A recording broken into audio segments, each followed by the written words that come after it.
నమస్కారం. ASN news కి స్వాగతం. విద్యుత్ శాఖ మంత్రి గొట్టిపాటి రవికుమార్ను ఆదివారం బాపట్ల పార్లమెంట్ సభ్యులు కృష్ణప్రసాద్ మంత్రి నివాసంలో కలిసి జిల్లా అభివృద్ధి, అద్దంకి నియోజకవర్గం అభివృద్ధిపై చర్చించారు. గత వైసీపీ పాలనలో జరిగిన అభివృద్ధి ఏమీ లేదని, ప్రస్తుతం టీడీపీ ప్రభుత్వంలో అన్ని విధాలుగా అభివృద్ధి మంత్రి, ఎంపీ చర్చించుకున్నారు. ఎంపీ నిధులు కూడా అద్దంకి నియోజకవర్గానికి కేటాయించాలని మంత్రి ఎంపీని కోరారు.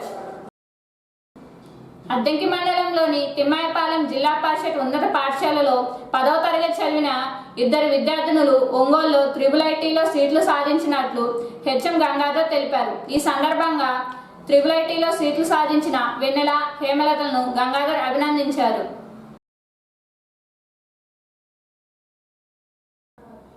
పేద ప్రజల ఆకలి తీర్చే అన్నా క్యాంటీన్ స్వాతంత్ర దినోత్సవం రోజు నుంచి ప్రారంభం కానుంది. వైసీపీ అధికారంలోకి రాగానే అన్నా క్యాంటీన్లు మూసివేయించారు. 5 సంవత్సరాల నుంచి మూతపడిన అన్నా క్యాంటీన్ భవనాన్ని 10 లక్షలతో మరమ్మతులు చేయించి ప్రారంభం సిద్ధం చేశారు. అద్దంకి పట్టణంలోని ఎన్ఎస్పీ కార్యాలయం ముందు గత తెలుగుదేశం ప్రభుత్వంలో అన్నా క్యాంటీన్ భవనాన్ని నిర్మించి పేదలకు 5 రూపాయలకి అన్నం పెట్టేది. వైసీపీ రాగానే ఇక్కడ ఉన్న అన్నా క్యాంటీన్ మూసివేయించి జగనన్న మహిళా మార్ట్ను ఏర్పాటు చేశారు. ప్రస్తుతం చంద్రబాబు ప్రభుత్వం అధికారంలోకి రావడంతో తిరిగి అన్నా క్యాంటీన్లు రాష్ట్ర వ్యాప్తంగా పునః ప్రారంభిస్తున్నారు. 15 ఆగస్టు నుంచి క్యాంటీన్లు అందుబాటులోకి రానున్నాయి. అద్దంకిలోని అన్నా క్యాంటీన్ విద్యుత్ శాఖ మంత్రి గొట్టిపాటి రవికుమార్ ప్రారంభించేందుకు మున్సిపల్ అధికారులు సిద్ధం చేశారు. భవనానికి మరమ్మతులు, పెయింటింగ్, ఇతర పనులు చేయించారు. అద్దంకిలో అన్నం పెట్టే అన్నా క్యాంటీన్ మళ్లీ తెరుచుకోవటంపై పేదలు ఆనందం వ్యక్తం చేస్తున్నారు. అద్దంకి పురపాలక సంఘ పరిధిలో గౌరవ మంత్రివర్యులు, అలాగే మా యొక్క CDMA వారు మన అద్దంకి పురపాలక సంఘ NSP రోడ్ దగ్గర అన్నా క్యాంటీన్ మనం ఏర్పాటు చేయడం జరిగింది. దాని పనులు త్వరితగతిగా పూర్తి చేసి ఆగస్టు 15 కల్లా మేము ఓపెనింగ్కి సిద్ధంగా చేస్తున్నాము. పనులన్నీ కూడా ఈ ఆగస్టు 5వ తారీఖు అన్నీ ఫుల్ ఫ్లెడ్జ్డ్గా కంప్లీట్ చేస్తున్నాం. సో ఈ యొక్క మొత్తం టోటల్గా ఈ అన్నా క్యాంటీన్ ద్వారా ఎవరైతే పేద ప్రజలు ఉన్నారో, ఏదో పాదచారులు ఉన్నారో వాళ్ళందరూ కూడా అక్కడ వచ్చి భోజనం చేసి వారి యొక్క కడుపు నిండా తినాలనే ఉద్దేశంతో రాష్ట్ర ప్రభుత్వం యొక్క ఉద్దేశము, ఆ ఉద్దేశానికి అనుగుణంగా మేము ఆ యొక్క అన్నా క్యాంటీన్ని ఆగస్టు 5వ తారీఖు లోపు ఫుల్ ఫ్లెడ్జ్డ్గా అన్ని హంగులతో మేము తయారు చేసి 15వ తారీఖు ఆగస్టు 15 కల్లా ఇనాగ్రేట్ చేయడానికి సిద్ధంగా.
అద్దంకి పట్టణంలోని సింగరకొండ రోడ్లో ఉన్న చైతన్య బాధితుల పాఠశాలలో ఆదివారం 1989 90 సంవత్సరం 10వ తరగతి పూర్వ విద్యార్థుల స్నేహితుల దినోత్సవం వేడుకలను ఘనంగా నిర్వహించుకున్నారు.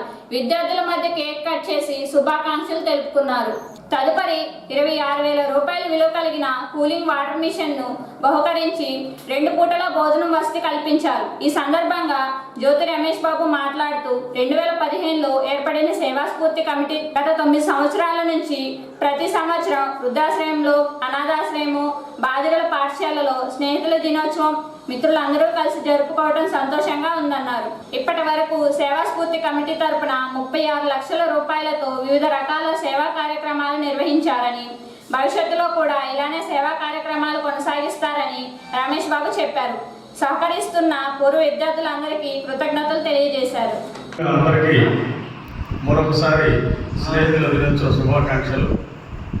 ఎస్ఎస్సి 1989-90 పూర్వ విద్యార్థుల సేవా స్ఫూర్తి కమిటీ బ్యాచ్ అయినటువంటి మా మిత్రులందరూ కలిసి ఈరోజు స్నేహితుల దినోత్సవ కార్యక్రమాన్ని అద్దంకి సింగరకొండ రోడ్లోని చైతన్య బదుల పాఠశాలలో ఉన్నటువంటి బదుల వికలాంగ పిల్లల మధ్య జరుపుకోవడం బాగుంటుందని చెప్పేసి మా స్నేహితులందరి యొక్క సూచన మేరకు సలహా మేరకు ఈరోజు ఈ కార్యక్రమం ఇక్కడ పిల్లల మధ్యలో జరుపుకుంటున్నాము.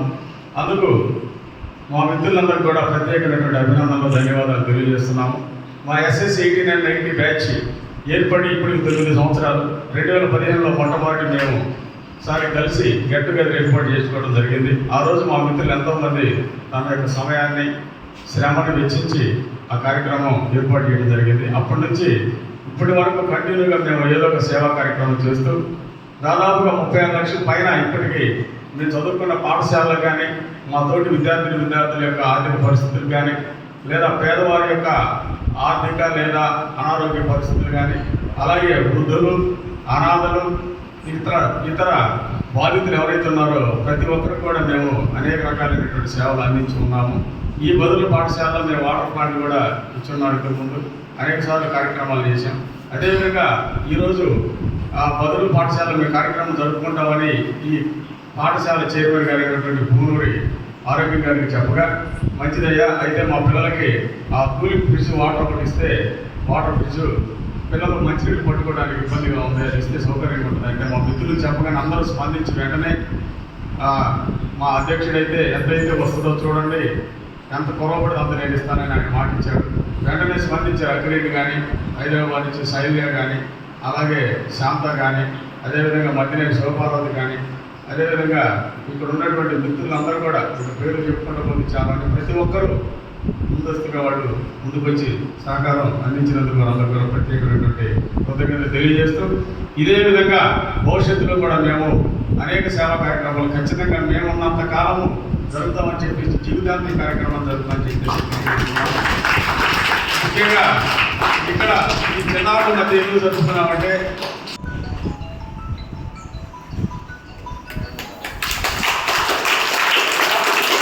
Happy Friendship Day, 89-90 batch.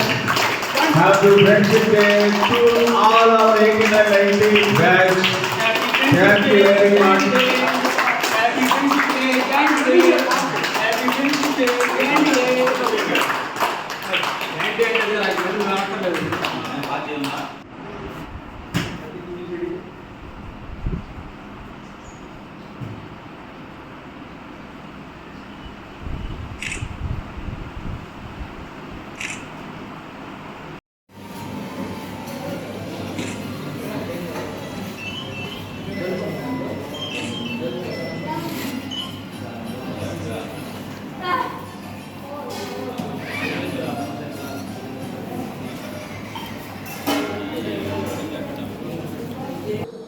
Andhra Pradesh రాష్ట్ర ప్రభుత్వం పాడి రైతుల కోసం గోకులం అనే పథకాన్ని అమల్లోకి తెచ్చారు. గోకులం పథకం ద్వారా పశువుల కోసం షెడ్ల నిర్మాణాన్ని సబ్సిడీ ద్వారా నగదు ఇవ్వడం జరుగుతుందని పశుసంవర్ధక శాఖ సహాయ సంచాలకులు డాక్టర్ మోహన్ రావు తెలిపారు. ఈ సందర్భంగా అద్దంకి పశుసంవర్ధక శాఖ కార్యాలయంలో డాక్టర్ మోహన్ రావు ఏఎస్ఎన్తో మాట్లాడారు. గోకులం పథకాన్ని మహాత్మా గాంధీ జాతీయ ఉపాధి హామీ పథకం క్రింద సబ్సిడీ నగదు అందిస్తున్నారన్నారు. ఉపాధి హామీ పథకంలో జాబ్ కార్డు పొంది పశువులు కలిగి ఉంటే 1,15,000 యూనిట్ ధరగా నిర్ణయించారని, 15,000 రైతులు పెట్టుకుంటే మిగతా నగదు ప్రభుత్వం నుంచి సబ్సిడీ వస్తుందన్నారు. 6 పశువులు ఉంటే షెడ్లు నిర్మాణానికి 2,35,000 యూనిట్ ధరగా నిర్ణయించగా 35,000 రూపాయలు రైతులు చెల్లిస్తే 2 లక్షల రూపాయల సబ్సిడీ నగదు ప్రభుత్వం అందిస్తుందన్నారు. కావున రైతులు ఈ అవకాశాన్ని వినియోగించుకోవాలని ఏడీ మోహన్ రావు పేర్కొన్నారు. గోకులాలు పశువులకి ఉండటానికి షెడ్లు ఏర్పాటు చేయడానికి గవర్నమెంట్ వారు గోకులం అనే కాన్సెప్ట్తో షెడ్లు తయారు చేసుకుంటానికి 2 అనిమలు 4 అనిమలు 6 అనిమలు పశువులు గల్ల వాళ్ళు ఈ షెడ్లు పొందటానికి గవర్నమెంటు గైడ్లైన్స్ ఇచ్చింది. ఇది ఈ ప్రోగ్రాము మహాత్మా గాంధీ జాతీయ గ్రామీణ ఉపాధి పథకం ద్వారా ఈ గ్రాంట్ను రిలీజ్ చేయడం జరుగుతుంది. కాబట్టి ఈ పథకం పొందాలంటే గ్రామీణ ఉపాధి అందుకు నమోదై ఉండాలి. కాబట్టి మనకి షెడ్లు ఇచ్చేదానికి మనం దీంట్లో మెంబర్ అయి ఉండాలి. కాబట్టి మీరు జాతీయ ఉపాధి హామీ ద్వారా ఈ షెడ్ల నిర్మాణానికి మనకి కావాల్సిన డబ్బుల్ని ఆర్థికంగా సప్లై చేస్తుంది. కాబట్టి మనం 2 పశువుల అనిమల్కి 1,15,000 యూనిట్ కాస్ట్గా వెతుకుంటున్నాం. దాంట్లో 10% షేరు రైతు భరాయించాల్సి వస్తుంది. అంటే 1,15,000లో 15,000గా రైతు కంట్రిబ్యూషన్ కట్టాల్సి వస్తుంది. 1,03,500 రూపాయలు మనకి గ్రాంట్గా వస్తుంది. అలానే 4 అనిమల్ షెడ్కి ఏమో 1,85,000 రూపాయలు యూనిట్ కాస్ట్ ఉంటుంది. దీంట్లో కట్టాల్సింది 10%, అంటే 18,500 రూపాయలు కంట్రిబ్యూషను రైతు కట్టాల్సి వస్తుంది. అలానే 6 అనిమల్ షెల్టర్, పశువులకి కావాల్సిన షెల్టర్ను తయారు చేసుకోవచ్చు. అది 2,30,000 రూపాయలు గ్రాంట్కి ఇస్తున్నారు. దాంట్లో మనం 23,000 రైతు కంట్రిబ్యూషన్గా కట్టాల్సి వస్తుంది. దీనికి ఇవన్నీ కట్టడానికి మార్గదర్శకాలు కొన్ని ఇచ్చారు. దీంట్లో ఫస్ట్ చెప్పినట్టు ఈ అమౌంట్ ఏదైతే గ్రాంట్ రూపంలో జాతీయ ఉపాధి హామీ ద్వారా జరుగుతుందో దానికి కంపల్సరీగా జాబ్ కార్డు అనేది ఒకటి ఇస్తారు వాళ్ళకి. ఆ జాబ్ కార్డు ఉండాలి, ఆధార్ కార్డు ఉండాలి. తర్వాత మనకి ఎక్కడైతే మనం షెడ్ కట్టుకుంటున్నామో ఆ ప్లేస్కి సంబంధించిన డాక్యుమెంట్స్ ఏదర్ రెవెన్యూ వాళ్ళ ద్వారా కానీ మీకు సంక్రమించింది కానీ దానికి సంబంధించిన డాక్యుమెంట్ని పొందుపరచవలసిందిగా కోరుచున్నాను. అలానే మనకి దానికి సంబంధించి బ్యాంక్ పాస్బుక్, ఆ మండలంలో మీ ఏరియాలో ఏ బ్యాంక్ మీకు పరిధిలో ఉందో ఆ బ్యాంకుకి సంబంధించిన పాస్బుక్ను కూడా మీరు ఇవ్వాలి. ఈ 4 కూడా మా విలేజ్లో ఉండే రైతు సేవా కేంద్రాల దగ్గర మాకుండి యానిమల్ హస్బెండరీ అసిస్టెంట్ ఉంటారు. వాళ్ళ దగ్గరికి వెళ్ళి మీరు గెలిస్తే మీ దానికి సంబంధించిన అప్లికేషన్ ఇస్తాము. ఆ అప్లికేషన్కు ఫిలప్ చేసి మీరు వాళ్ళ ద్వారా మా డాక్టర్ని కలిసి ఆ డాక్టర్కి సమర్పిస్తున్నప్పుడు అవి మళ్ళీ సహాయ సంచాలక పశుసంవర్ధక శాఖ అద్దంకి వరకు వస్తాయి.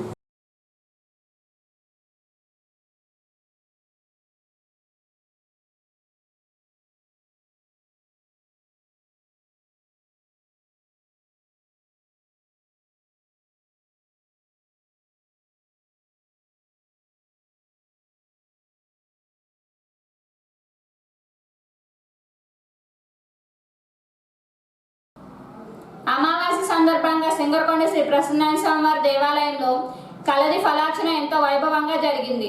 ముందుగా స్వామివారిని నిత్యం జరిగే అభిషేకాలు, పూజలు జరిపి స్వామివారిని అలంకరణ తదుపరి 11 ఆవృత్తములుగా వేద పండితులు, అర్చకులు కలిసి 10,000 అరటి పండ్లతో అర్చన జరిపారు. కదలి ఫలార్చనలో భక్తులు, దాతలు పాల్గొని స్వామివారిని దర్శించుకొని తీర్థప్రసాదములు స్వీకరించారు. మహానివేదన, మంత్రపుష్పములు తదుపరి స్వామివారిని అరటి పండ్లతో అలంకరణ చేశారు. జయము జయము శ్రీ హనుమానీకు, జ్ఞాన గుణములకు సాగర నీవు, త్రిలోకాలలో వెలుగులు నింపే కపీశ నీకు జయమగుగాక. సాటి లేనిది నీ బలమయ్య, అంజని తనయ అభయము నీవ, పవన సుతుడను నీ శుభనామం పలికెదమెప్పుడు ప్రభుదయగనవ. మహావీరుడ వజ్ర శరీరుడ విక్రమ రూప వినుమా మొరలు, దుర్బుద్ధులను దునిమేవాడ సన్మార్గులకు సాయపడేవు. జయమనరే హనుమంతునికి, జై జై జై శ్రీరామునికి.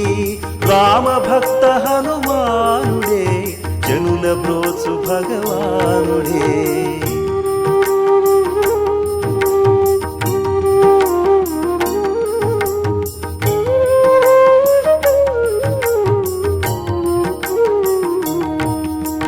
బంగారము నీ మేని మెరుపులు, సింగారం నీవే వేషధారణం కర్ణకుండలా కాంతులవాడ కుంచిత కేశ పాప వినాశ హస్తమందున వజ్రధ్వజములు స్కంధమందున దర్భజందెము విరాజిల్లు నీ విశ్వరూపమే వింతగా కన్నది సీతామాత శంకరనందన సంకటహరణ కేసరి తనయ తేజ ప్రతాప సమస్త జగములు కొలిచేవాడ సాగిల పడితిమి నీ పదములపై జయమనరే హనుమంతునికి జయ జయ జై శ్రీరామునికి రామ భక్త హనుమానుడే జనుల బ్రోచు భగవానుడే.